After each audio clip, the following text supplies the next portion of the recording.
On July 1st, 2024, the U.S. Trademark Trial and Appeal Board issued a precedential decision that has great implications in today's world of affiliate marketing. In the decision of In re Gail Weiss, the TTAB upheld an examiner's refusal to register the mark Gabby's Table for computerized online retail store services in the field of cooking utensils, cookware, etc., because the specimen submitted by the applicant, the Gabby's Table website, failed to show the mark used in commerce in connection with the identified services. I'm Scott Herby from Weintraub Tobin, and today I'm joined by Jamie Linsenberg, and today we're going to break down this decision and its implications for affiliate marketing on today's episode of The Briefing.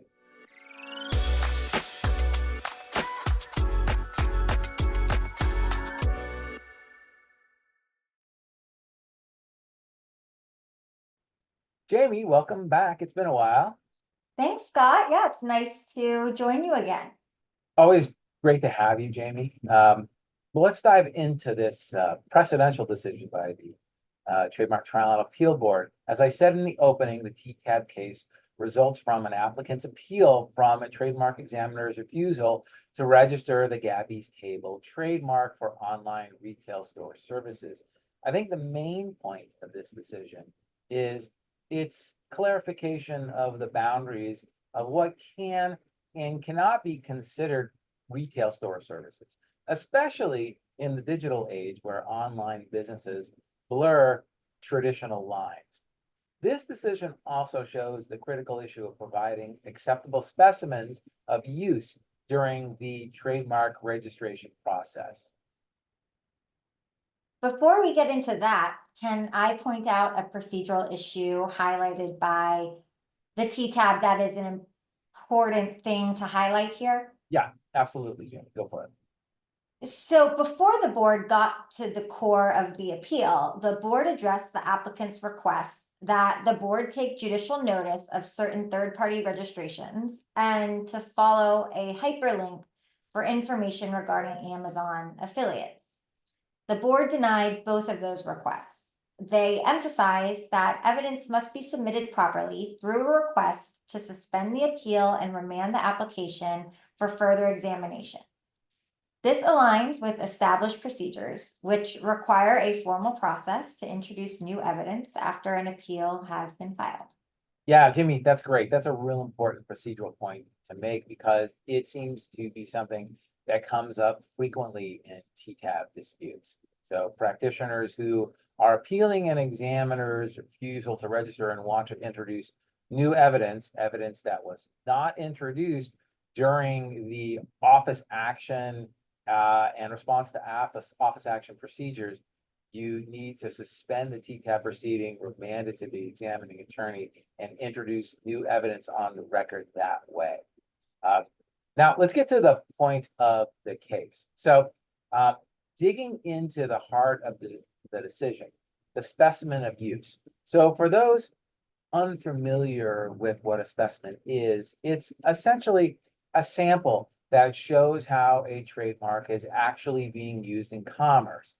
The specimen needs to create a direct association between the mark and the services it represents. Right, and in this case, the applicant's specimen was a web page featuring products recommended by the applicant with a buy now button. The problem was that clicking this button didn't lead to a purchase directly from the applicant, but instead it redirected users to third-party websites like Amazon, where the products could then be bought. Right, and the TTAB found that this did not constitute an acceptable specimen because it didn't show the applicant providing the retail services directly. Instead, it only showed the applicant engaged in affiliate marketing.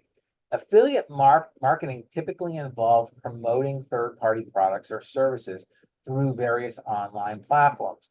When someone makes a purchase via an affiliate's link, the affiliate usually earns commission.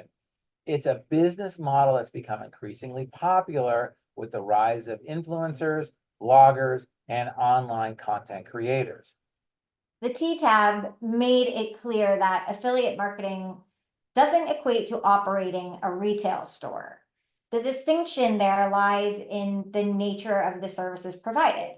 Retail services, according to the TTAB, involve the direct sale of goods or services to consumers.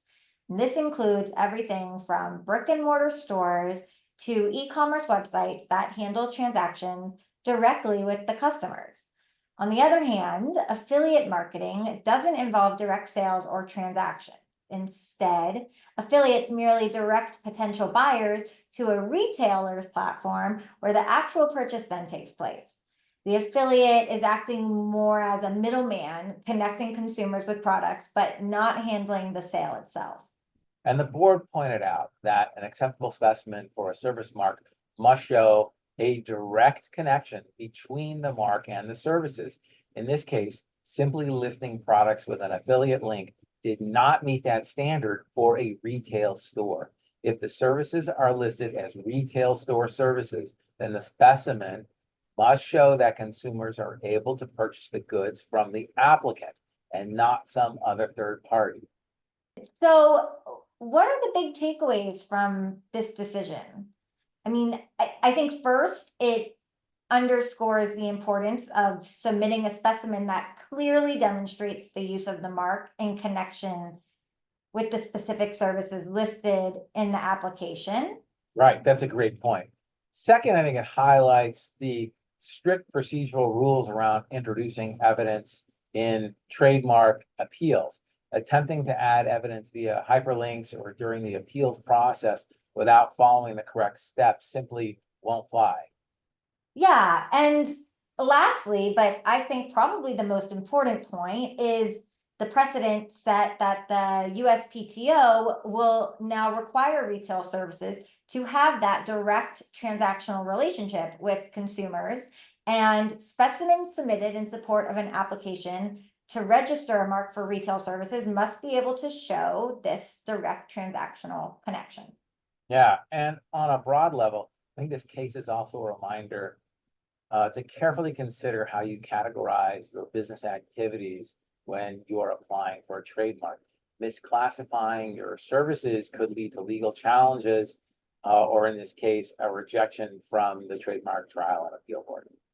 Right. Thanks, Scott. I think this is really helpful and important information to share. Yeah, I must agree, Jamie. Well, that's all for today's episode of The Briefing. Jamie, thanks for joining us today, and thank you, the listener or viewer, for tuning in. We hope you found this episode informative and enjoyable. If you did, please remember to subscribe, leave us a review, and share this episode with your friends and colleagues. And if you have any questions about the topics we covered today, please leave us a comment.